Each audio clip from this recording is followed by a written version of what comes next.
Let me ask you something, Mia. Something a bit mysterious. Oh, I love mysteries. What is it?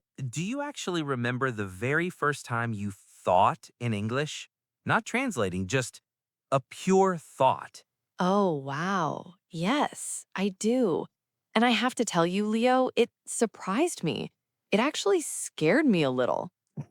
Same here. It's such a strange but beautiful moment. I was just walking down the street, minding my own business. I wasn't studying, I wasn't practicing, I wasn't even listening to anything. Just living your life. Exactly. And suddenly a thought popped into my head. Something simple, like, it's a nice day for a walk. But it came in English. And it wasn't a translation. You didn't think it in your language first? No, that's the thing. It was just English. I stopped walking and thought, wait, when did that happen? It feels like magic, doesn't it? It's like a new software was installed in your brain while you were sleeping. Exactly. Because at the beginning, everything is a struggle. Everything is translation. Tell me about it, word by word, sentence by sentence. It's like your brain is working in a factory, moving heavy boxes back and forth. And it's exhausting. That's why beginners get tired so fast. But slowly, very, very slowly, The factory starts to automate. yes, your brain starts recognizing patterns. You stop seeing I plus want plus to plus go, and you just see the phrase, I want to go. You start feeling the meaning instead of the grammar. And that, Leo, is what I think fluency really is. I agree. Many people think fluency means speaking at 100 miles per hour or having a perfect Oxford accent. Right. But that's not it. Fluency is just feeling comfortable. It's being okay even when you don't know the exact word. You don't panic. You just find another way to say it. You keep the flow. I noticed something interesting, Leo. When I finally stopped chasing perfect English, my English actually improved. And that makes sense because you relaxed, and relaxed people always speak better. Their brain is open, not locked by fear. Now, sometimes I speak English and I don't even plan the sentence. It just comes out. And later I think, wow, that was a complex sentence. How did I do that? It's like your English self has taken over. But this only comes with time, doesn't it? Yes, patience is the hardest skill to learn.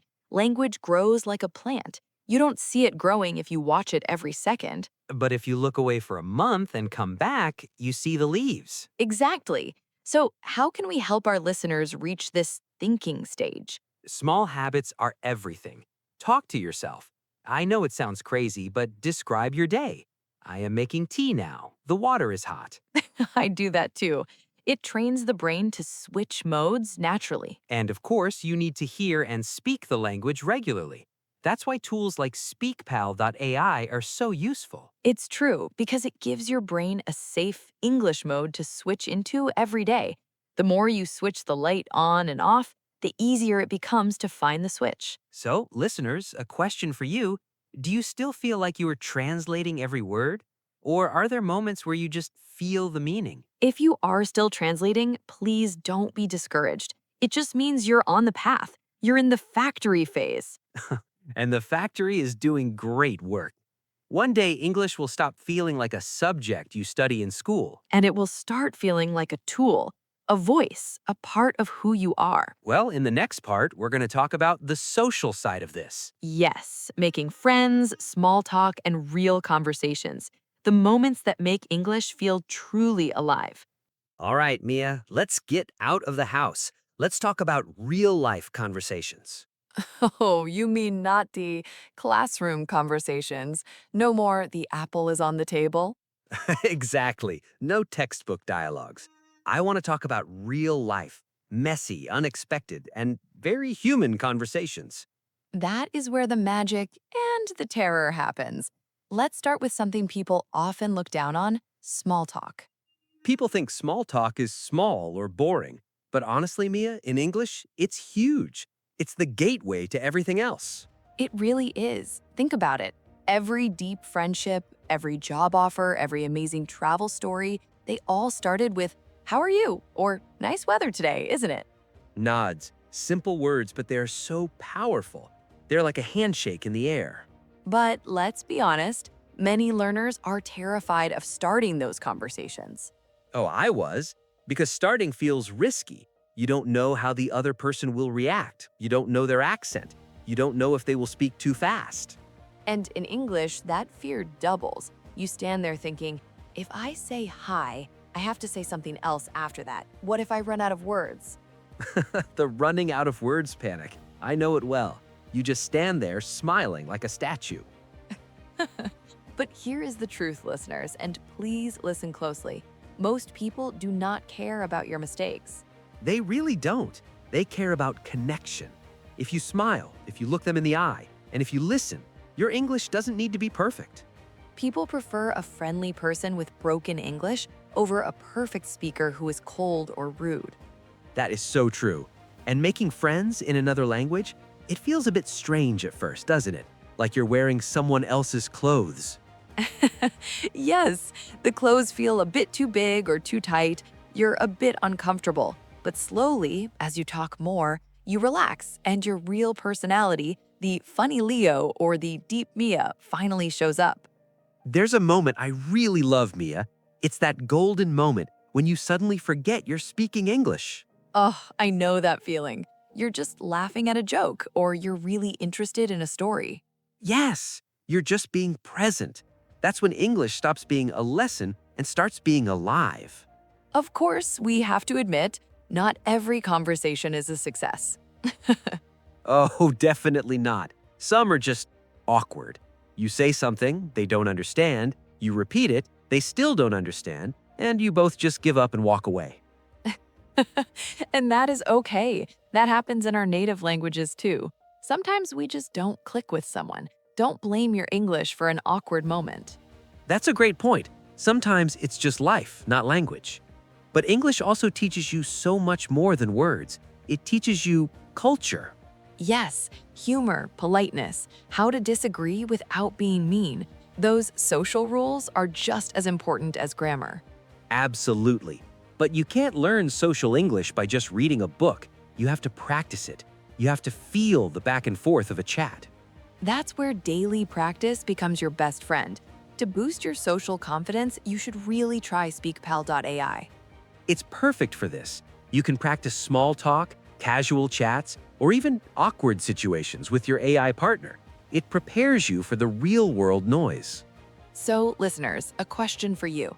When was the last time you spoke English with a real person? How did it make you feel? Were you nervous? Excited? Proud? Just think about that feeling for a moment. Remember, confidence doesn't arrive in a big box on your birthday. It grows quietly, conversation by conversation, mistake by mistake. Exactly. Don't wait to be ready. Just start. Okay, Mia. Let's talk about something very honest. Something a lot of people feel but are afraid to admit. Are we talking about quitting, Leo? Yes, the Q word. I've realized that most people don't actually fail at English. I agree. They don't fail, they just stop. They run out of gas. Exactly. Because let's be real, language learning takes time. A lot of time. It's true, months can feel like nothing has changed. And after a while, those years of studying start to feel, well, heavy. And that's exactly when that little voice of doubt appears in your head. Oh, I know that voice. It whispers, am I even improving? I'm still making the same mistakes I made last year. What's wrong with me? I've asked myself that 1,000 times. You study, you practice, you listen, but progress feels completely invisible. And that feeling is what makes people quit. It's like walking in a fog. You don't know how far you've gone, and you don't know how much further you have to go. This is why I think relying on motivation is a mistake. Ooh, that's a big statement, Leo. Why? Because motivation is emotional, and emotions change. Some days you wake up and you're excited to learn, but other days you're tired, you're stressed at work, and the last thing you want to do is open an English book. So if motivation is the fuel and the fuel runs out, the car stops. Exactly. So motivation can't be the plan. We need something quieter, something less exciting, but much more reliable. You mean discipline? Discipline. It's about small actions every single day, no matter how you feel. I love that. The biggest shift for me happened when English stopped being a subject I had to study for an hour. And it became a routine? Yes, like drinking coffee or brushing my teeth. It became part of my life. I stopped waiting for free time and just made English a part of my normal time. That is the secret. You don't need hours and hours. You just need consistency. 10 minutes of focused practice every single day is much more powerful than 5 hours once a month. It really is. It keeps the English light on in your brain. But it's easier when you have a support system, right? Absolutely. You need the right tools to make that 10 minutes easy. That's why we always recommend smart practice tools. To boost your skills and stay consistent, even on those days when you have zero energy, you should really try SpeakPal.ai. It's great because it removes the work of finding a partner. You just open it, talk for 10 minutes, and you're done for the day. You kept your promise to yourself. And that feels good. So, listeners, let's be honest with ourselves for a moment. Think back to a time when you stopped learning English. Why did you stop? Was it because you didn't have enough time? Was it fear, or was it just disappointment that it was taking too long? Whatever the reason was, understanding it helps you move forward. And please remember this. You are not late. You are not bad at English. You are just human, and humans take time to grow. That's a very gentle reminder, Leo. You know, Mia, there's a specific moment in language learning that feels, well, it feels different from all the others. Which moment is that, Leo? It's that moment when you stop just repeating and you actually start expressing. Oh, I love that. When English stops being just a collection of borrowed words from a textbook. And it finally becomes your own voice. It's a transition, isn't it? Because at first, we all copy. We have to. We copy phrases from our teachers or sentences we hear in movies. And that's perfectly okay. It's necessary. You need to build the foundation first. But then, one day, something happens. You're in a conversation and you disagree with someone, or you feel strongly about a topic. And suddenly you aren't thinking about lesson 5, how to disagree. You just say what you feel. Exactly. And you realize, wait, that was me. That wasn't a character in a book. That was my real opinion. But let's be honest, Mia. Sharing your real opinions in English is scary. It feels risky. It does. Because your opinions show who you are, not just what you know. Right, and when your English is still limited, you worry. You worry you'll sound rude when you mean to be polite, or you worry you'll sound weak because you can't find the strong words. Or worse, that you'll be misunderstood completely. I remember when I first learned phrases like, in my opinion, or I feel that. Let's be honest, Mia, those are like magic shields, aren't they? They really are. They give you space. They tell the other person, I am trying to be honest here. Please listen to the heart of what I'm saying, not just the grammar. And then there's the next level, storytelling. Oh, that's a big one. Telling a story in a second language is like running a marathon while juggling. That is a great image. You have to organize your thoughts, choose the right words, and show emotion all at the same time. But it's so rewarding. Have you ever told a personal story in English that really moved someone, Leo? I did once. It was slow, it was definitely imperfect. I probably made 10 mistakes in 2 minutes. But did it feel real? It felt very real. And the best part?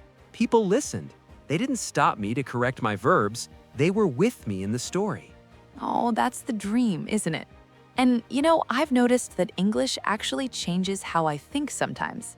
I felt that too. Some ideas actually feel easier to express in English. It's like having a second lens to look at the world. Yes, it's a type of freedom. Freedom to explain yourself in a new way. Freedom to connect with a person you would never have met otherwise. Even the freedom to be misunderstood and to have the courage to try again. But this kind of self-expression, this finding your voice, it needs practice, not grammar drills or filling in the blanks. No, it needs real speaking. It needs you to share real opinions, even if they're simple. That's why we always emphasize daily conversation. To boost your skills in expressing the real you should definitely try speakpal.ai. It's a safe space to practice being yourself. You can practice telling your stories or giving your opinions on big topics without any pressure or judgment. It helps you move from copying to expressing. So, listeners, here's a reflection for you. What is something you really want to say in English, but you haven't said it yet? Maybe it's a story about your childhood. Maybe it's a dream you have for your career. That thought matters. Your English doesn't need to sound native, everyone. It just needs to sound honest. And trust us, that is more than enough. So true. Close your eyes for a second, Mia. And listeners, if you aren't driving, you can close yours too. Let's imagine something. Okay, I'm ready. I like where this is going. I want you to imagine yourself exactly 1 year from now. Is my life the same? Same job, same house? Maybe everything around you is the same, but your English is different. My future self. I think about her a lot, Leo. What do you see when you look at her? I see her sitting in a cafe with a person she just met. She's speaking English. She isn't speaking perfectly, she still makes mistakes, but she is calm. That calm is so powerful. It's the feeling that you don't have to fight the language anymore. You've made peace with it. Exactly. English doesn't suddenly turn you into a superhero, does it? No, unfortunately not. But it changes how easily you move through the world. You ask questions at the airport. You join that dinner conversation. You don't hide in the corner of the room anymore. I love that. You don't hide anymore. Because that future confidence, it's not loud or dramatic. It's quiet. It's just present. You know, Mia, there's a question I ask myself every time I feel like giving up on a new skill. What is it? Tell us. I ask myself, which is heavier? The effort of practicing for 15 minutes today, or the regret of sitting here 1 year from now in the exact same place, still not able to speak? Oh, Leo, that is a heavy question. Regret is much heavier than effort. Effort lasts for 15 minutes. Regret can last a lifetime.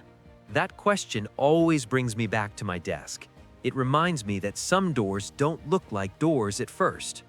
What do you mean by that?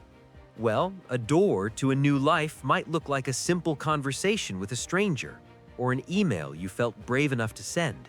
English just helps you say yes when those opportunities arrive. And one day you'll look back. You'll look at your old text messages or remember your old mistakes, and you'll smile. You might even laugh, because you'll realize how far you've come, and you'll be so proud of yourself because you didn't quit when it was hard. That future version of you is being built right now, today. It's built with those tiny, boring habits. It's built by speaking regularly. That is the only way to keep the bridge strong. And since speaking is the key, you need to make it as easy as possible. That's why we always mention speakpal.ai. It's like a gym for your future self. It helps you stay connected to English even on your busiest days, so you never have to feel that regret of stopping. So, listeners, one last reflection for today. If you keep going, even if you go slowly, who do you become? Think about that person. They are worth the effort. They really are. Well, we are almost at the very end. We've traveled quite a distance together in this conversation, haven't we? We really have. We've talked about fear and dreams, Work and identity. confidence, and that mysterious future self. And after all of this, Leo, do you think there is one correct answer to the big question? No, definitely not. And I think that's actually the whole point. I agree. Why do you want to learn English isn't a test question. It's not something you can get wrong. It's personal. It's a mirror. Think about all the reasons we've heard. Some people learn English for the money, for a better salary. Some learn for travel, to see the world. Some learn for love. Some learn because they once felt small or quiet, and they wanted to feel bigger. But under all those different reasons, there is something even deeper, isn't there? I think so. At the end of the day, we just want to be heard. We want to understand this big, messy world, and we want to belong to it. To belong. That's a beautiful way to put it. You know, people often say English changes you, but I think it actually reveals you. Oh, tell me more about that. Well, it reveals your patience. It shows your courage every time you open your mouth. It proves your persistence when you keep going after a bad day. So you're learning more than just words. You're learning humility. You're learning how to listen. And you're learning the most important skill in life, how to try again after you fail. That growth stays with you forever, even if you don't speak English for a week. That courage you built is still inside you. Let's leave our listeners with one gentle truth. You don't need to sound native. You don't need perfect grammar. And you definitely don't need the biggest vocabulary in the room. You just need to keep going, one conversation at a time. Because English isn't a mountain you climb once. It's a path you walk every day, mistake by mistake, day by day. And since it's a path, you need to keep walking. If you want English to stay in your life, you have to keep speaking. Not once a month, and not just inside your head. You need to hear your own voice in the real world. That's why we created this space. And that's why tools like SpeakPal.ai are so valuable. They give you that safe place to speak, reflect, and grow at your own pace. It's a way to make sure the journey never stops. So, as we finish today, And as you finish, ask yourself one more time. why do I want to learn English? Your answer today might be different from your answer yesterday. And it might be different again tomorrow. And that is perfectly okay. Mia, thank you for sharing this journey with me today. Thank you, Leo. And thank you to every single listener who stayed with us through this long conversation. Thank you for choosing growth, for choosing patience. And most of all, for choosing yourself. Keep speaking. Keep trying.